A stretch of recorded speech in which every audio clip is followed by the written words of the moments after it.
Pangapat, tignan po ninyo ito. The fourth reason why we must stand by Israel, why we must support Israel, Christianity was born in Israel. Ang Kristyanismo, saan nanggaling? Nanggaling sa Israel. Hello? Kung ikaw ba ay ipinanganak ng nanay mo, of course, hindi ka naman pinanganak ng tatay mo. Kung ikaw ay pinanganak ng nanay mo, hindi mo ba ipagtatanggol ang nanay mo kapag nasa panganib? Ipagtatanggol mo dahil ipinanganak ka ng nanay mo. The same way, because Christianity was born in Israel and we were adopted children of Israel, ipagtanggol natin yung nanay natin. Ipagtanggol natin kung saan nanggaling ang ating faith, yung ating pananampalataya. Okay, history. Christianity originated from Israel. Alright? Christianity was developed in Judea, okay, sometime in the middle of the 1st century CE, Common Era or Current Era, or AD 30 to 33. Ibig sabihin, nung kalagitnaan ng 1st century CE or Common Era, Current Era, pinanganak ang Christianity. Pinanganak po ang Christianity dyan. Pero kailan ipinanganak ang church? Magkaiba yun. No? Pinanganak ang church, the birth of the Christian church, as is the spiritual body of Christ, was on the day of Pentecost, when the Holy Spirit came upon the 120 disciples of Christ gathered in the upper room in Jerusalem. Acts chapter 2, verse 1 to 4. So yung church naman ipinanganak nung araw ng piyesta ng Pentecostes. Hello? Alam niyo ba yung Pentecostes? No? Dito kinuha dito galing yung salitang Pentecostal.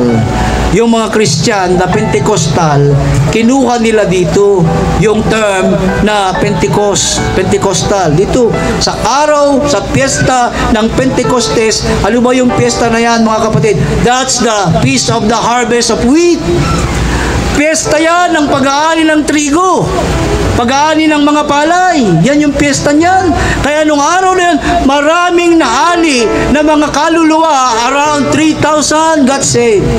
Around 3,000 came to Jesus as Saint Peter, Apostle Peter, preached the gospel of Christ.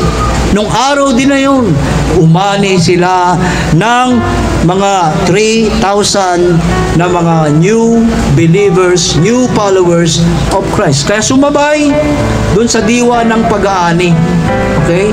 So that's the birth day of the Church of Jesus Christ, the day of Pentecost. Para mas lalo nating maliwanagan mga kapatid, nung namatay si Jesus, siya ay namatay nung Feast of Passover. Okay, kaya nga tinatawag si Jesus the Lamb of God who takes away the sins of the world.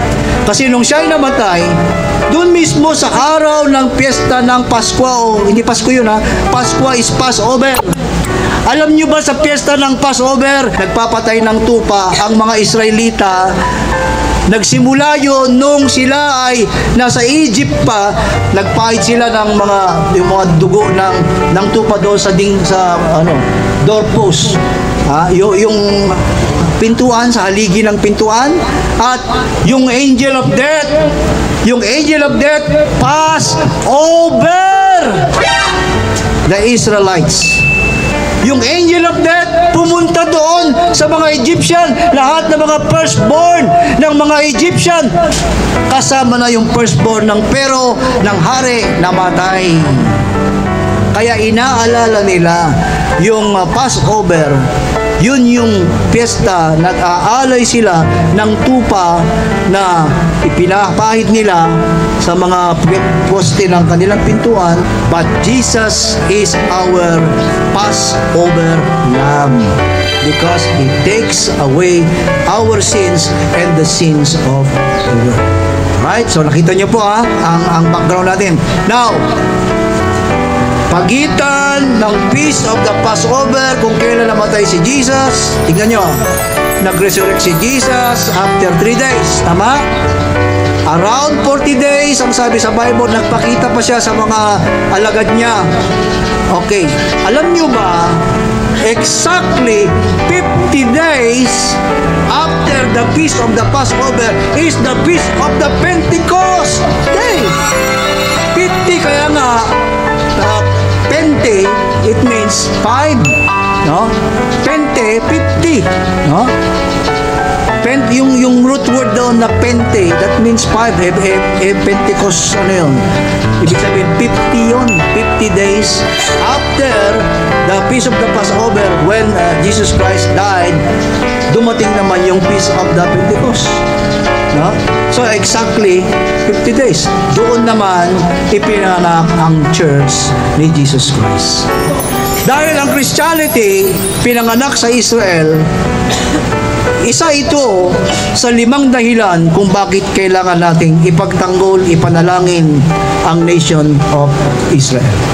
Dahil galing ang pananampalataya natin sa Israel.